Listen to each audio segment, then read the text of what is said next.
Hello everybody and welcome to online teaching. I am going to try my best at this. As you are all very aware, this is new territory for everyone. So I pray that you just bear with me through this process, as it's not going to be an easy one, but we are going to try our best. I'm not promising the best at anything, but I'm going to try to do my version of my best. All right, so I just wanted to come on here and give you a little update of what we are thinking of how we are going to manage this new venture of online teaching. I'm going to give you a little bit of information as to what our schedule might look like, and some ideas of how you can help your child create more of a routine, daily routine, if you have not already done so. First of all, I miss my students so much, and I hope that you let them see the end of this video, as I am going to give them a little story just to check in and say hi, and don't let them think that I've forgotten about them. But I do miss them so much. I'm sure they're dying to get some other children interactions and play dates and back to normal, like we all are. I am reading my notes as we go along, so bear with me. I will be posting a sketch. Well, not posting. I will be doing our Zoom circle time that Christiane had suggested for us to do, which was a lovely suggestion. Thank you. And I will be doing that via Zoom. Zoom is an app, so you may have to download it prior to the day of. It will consist of like half an hour of circle time with me. Again, I am not great at technology, so I will have to work out the kinks of how to do it. I would appreciate it if you would post underneath this video the email that you would prefer me to use to invite you to the Zoom. I know some of you might have work emails and you would be using it on your own. So please just post which email you would prefer me to use to do our Zoom circle time. You can either privately send it to me in a chat, or you can send it to me via the post underneath. This is new for me. Okay.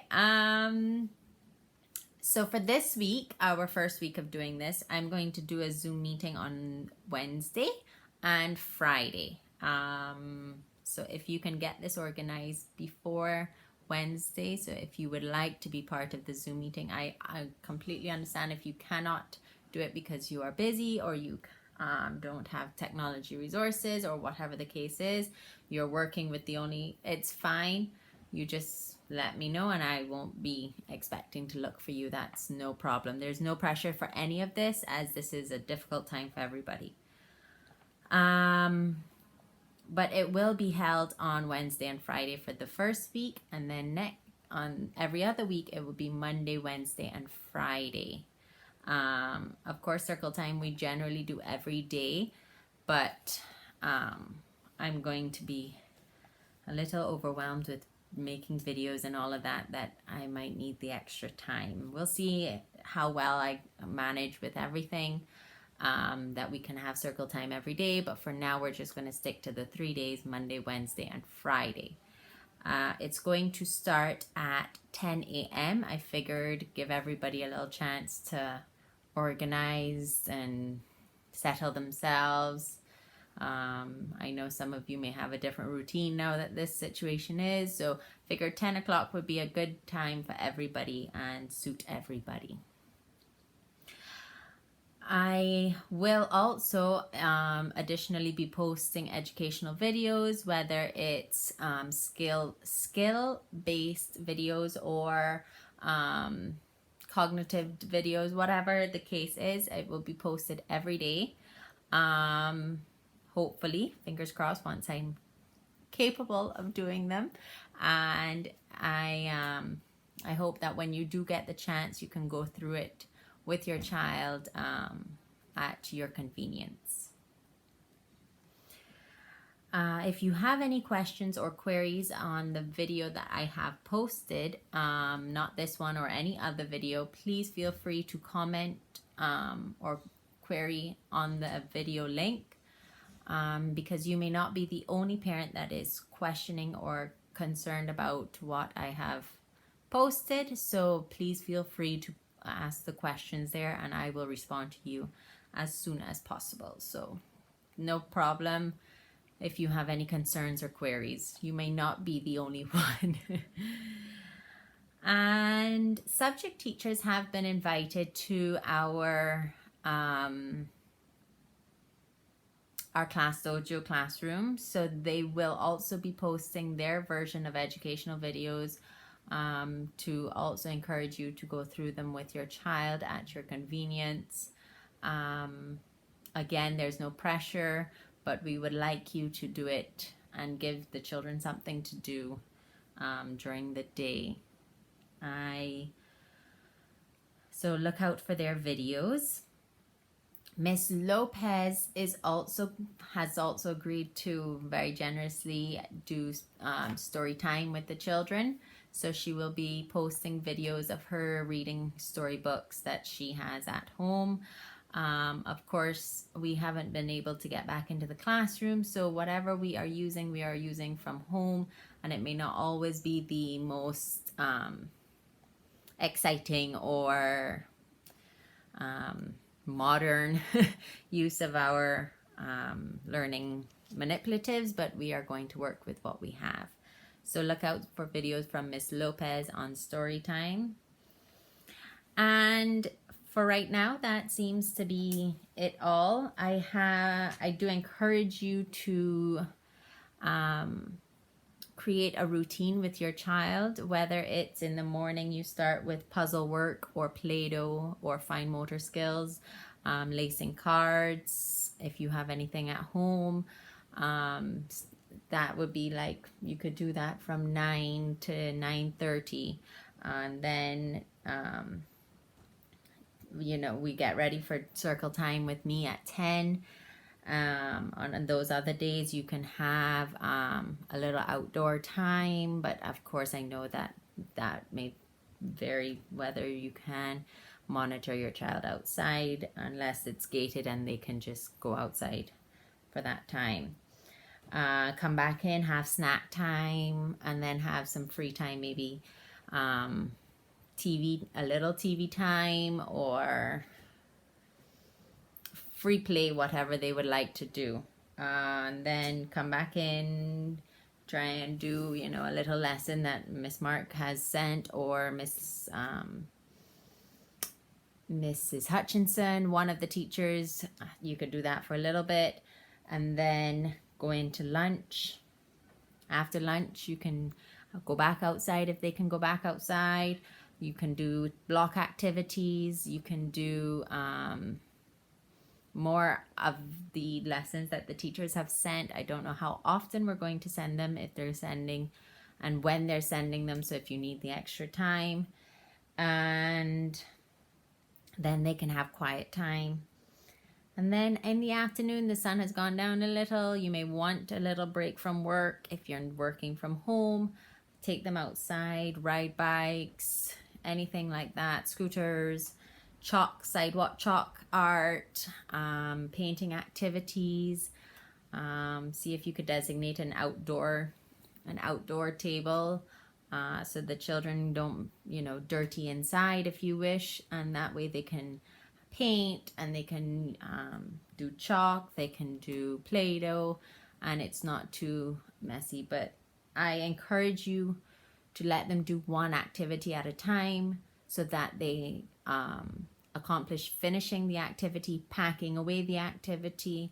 Those are different skills that we do daily within our classrooms so that they are responsible for what they are doing. And if they do it well, they can be rewarded with, I don't know, treats, extra TV time. I know TV time is probably overused right now because of the situation, and it's not our fault. It's just the life we're living right now. So, but I do encourage you to try and stick to a routine as much as possible. All right, so now it's time for the children's story. We are going to read one of my favorites, and it's called Little Miss Lucky. All right. Hi guys, I miss you. All right. Little Miss Lucky lived on top of a hill in Horseshoe Cottage.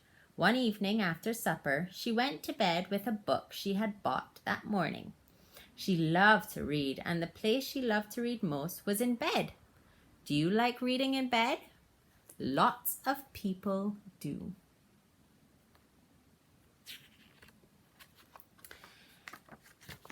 It was a cold, windy winter's night outside, but little Miss Lucky snuggled down under the blankets and was as warm and cozy as could be. She opened the book and started to read the first page. But as she did so, there was a knock on the front door of Horseshoe Cottage. Knock, knock, knock, knock. Oh, bother, she thought to herself. Who can that be at this time of night? Knock, knock, knock. There it was again. She put her book down, got out of bed, and went downstairs to see who was there. Little Miss Lucky unlocked the door and opened it, but there was nobody there. She peered outside, nobody. She went outside, nobody. Then, suddenly, there was a huge gust of wind and the door banged behind her. Bang! She nearly jumped out of her skin. She tried to open the door, but it had locked itself and she couldn't open it. Oh dear, she gasped. What am I to do? I wonder why this story is called Little Miss Lucky. She ran around Horseshoe Cottage to see if she could get it through the back door. But as she did so, there was an even bigger gust of wind. A really huge, enormous, gigantic gust of wind. It was so strong that it lifted little Miss Lucky off her feet and up into the air. And up! Help! She cried. Somebody help! But her little voice was lost in the whistling of the wind. Higher and higher she was taken up and up into the night. But then, just as suddenly as it had started, the wind stopped. And there was little Miss Lucky high in the air. She started to fall down and down. I wonder why this story's called Little Miss Lucky. Faster and faster she fell towards the ground. Oh! She landed in a haystack in the corner of a field. Little Miss Lucky gasped for breath and felt to see if she had broken any bones. But the haystack had cushioned her fall, and apart from feeling very frightened, she was all right. She climbed down from the haystack and ran as fast as she could across the field, looking for somebody to help her, looking for anybody to help her. It was very dark, and little Miss Lucky could scarcely see where she was going. There was a tree in the middle of the field, and little Miss Lucky tripped over one of its roots. It was then that she heard the voice. "Hello," it said. "Who have we here?" Little Miss Lucky shivered. "Who's there?" she whispered. I, chuckled the voice, am the midnight tree.